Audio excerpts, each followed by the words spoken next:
Buya, pertanyaan Buya. Ya, silakan. Ini ada bisik-bisik dari teman-teman. Katanya jin bisa dilihat. Itu pertanyaan Ustadz. Satu aja deh, soalnya masih banyak yang lain. Terima kasih. Assalamualaikum warahmatullahi wabarakatuh. Assalamualaikum warahmatullahi. Yang bisa dilihat itu jin dan jun. Jin itu bahasa Arab, artinya jismun junna anil basar. Benda yang ditutup dari pandangan mata, maka disebut jin. Kalau majnun, insan sutira akluh, manusia akalnya udah ketutup, maka disebut majnun. Junna alaih, majnun juga, jan sama, ya. Lalu bagaimana dengan jin? Al-Quran mengatakan, yarawnakum, mereka melihat kamu dari sisi la tarawnahum, dari sisi engkau yang tidak dapat melihat mereka.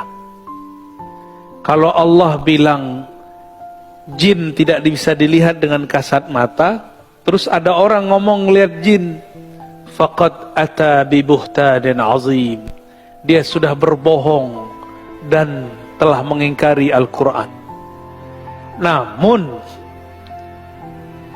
kalau situ wali memandang tidak dengan mata ini, jangankan cuma jin, Rabbul jin aja dia tahu, Tuhan pencipta jin aja dia bisa pandang.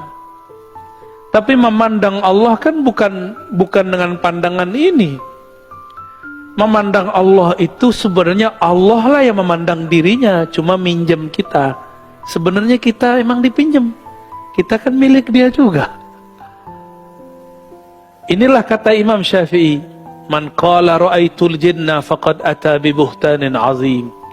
Bahkan dalam satu riwayat, man qala ra'aitul jinna faqad kafar.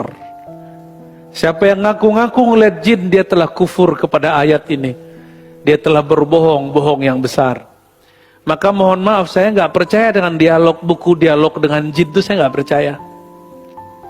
Mohon maaf ya, saya nggak percaya. Dan saya nggak percaya jika orang mengislamkan jin lewat kesurupan, kecuali 1-2 kisah aja. Saya percaya Pak ada jin. Maka kebanyakan ahli ruqyah harus kemudian emang kaji ulang lah. Kalau nggak sepakat dengan saya kan boleh-boleh aja. Apa benar yang ente islamkan itu jin? Kok kambuh lagi? Ya, banyak kan? Saya ketemu seseorang, dia sekarang ngaku sudah mengislamkan 1 juta jin. Dihitung benar sama dia. Kita tanya, emang ente lihat? Enggak, tapi dia berbicara lewat orang kesurupan. Orang kesurupan itu Bapak, itu sudah dijelaskan dalam ilmu psikologi. Kebanyakan kesurupan itu terjadi pada 2 komunitas. 1 pelajar santri yang tertekan, 2 karyawan atau orang-orang yang tugas sejenis karyawan yang banyak tugasnya. Jarang-jarang terjadi yang nomor 3, orang putus cinta, itu jarang ya. Tapi kejadian. Berarti secara psikologi itu orang stres. Orang stres kebanyakan. Orang kesurupan itu stres. Nah, namun ada kejadian di luar itu, karena pernah belajar ilmu-ilmu kebatinan. Namun, kapan jinnya masuk? Jika dia stres. Kepikiran dikit bab kuliah, belajar langsung stres. Keluarlah jinnya. Itu pengalaman-pengalaman kita ketemu orang-orang kesurupan. Ya, saya nggak percaya tuh. Karena nggak bisa dilihat. Kan bisa aja dia ngibulin, aku bersaksi tiada Tuhan selain Allah. Ya, suara doang di lain-lainin ya. Kawan kita ada yang pura-pura kesurupan Pak dulu. Suaranya di lain-lainin, matanya dibolak-balik. Pas kita udah mau tamat semua, dia buka ceritanya. Itu dulu saya pura-pura kesurupan. Lain lagi kalau ke satu wilayah di Tiongkok sana, saya nggak usah cerita. Itu TKW stres karena sibuk bekerja setiap pekan. Kalau ada ustadz muda datang, muda nih ustadznya, itu pengen dipegang modus atau pengen dibaca-bacain. Nah, pura-pura kesurupan, pura-pura juga. Ada yang beneran Pak, tapi kebanyakan pura-pura juga. Yang penting dipegang dikit sama ustadznya, langsung tenang ya, sama aja modus.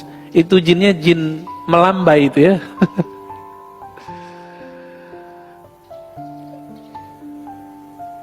Aneh, kita ini diberi akal yang sehat oleh Allah Subhanahu Wa Taala, kok malah demennya sama yang begitu-gitu, ya? Pengen lihat jin Pak? Mau lihat jin? Serius? Beneran? Antum gak puas jadi manusia? Nabi Syis itu tugas risalahnya memagari pandangan manusia dari jin. Dulu sebelum Nabi Syis, Nabi Adam sama setan itu kayak gini Pak, ngelihat. Jadi kalau bapak ini markir, dia markir juga. Lagi jalan, tiba-tiba ada yang tongkar, terstor.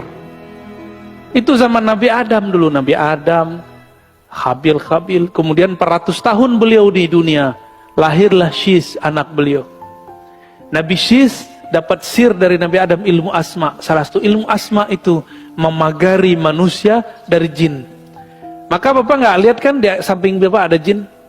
Ada Pak, samping bapak jin. Ada, tapi lebih banyak malaikatnya. Di rumah bapak banyak jin kok. Itu kan terjadi horor kalau saya ceritain. Ya. Tidak ada satu jengkal di muka bumi kecuali ada makhluk Allah. Apakah itu malaikat, jin, atau binatang-binatang kecil? Ada semua. Gak usah dicari-cari Pak. Syaitan yajri majrad dam. Syaitan mengalir di setiap pembuluh darah. Gak usah dicari. Kadang kitalah setannya. Bapak ini gak perlu melihat jin untuk ketemu setan. Ngelihat manusia bisa, ketemu setan bisa. Ya gitu ya. Tolong jangan minta-minta ketemu jin. Nyesek nanti. Toko bidzalika satrun nas. Bapak nggak kuat Pak. Jin itu hobinya tengkar karena sifat anasirnya anasir api. Maka jin itu nggak akan mati kalau nggak tengkar dengan jin yang lebih sakti atau dibakar oleh manusia sakti. Jadi manusia bisa bakar jin Pak, bisa membunuh jin. Wali kualitasnya atau orang yang punya aurat ya.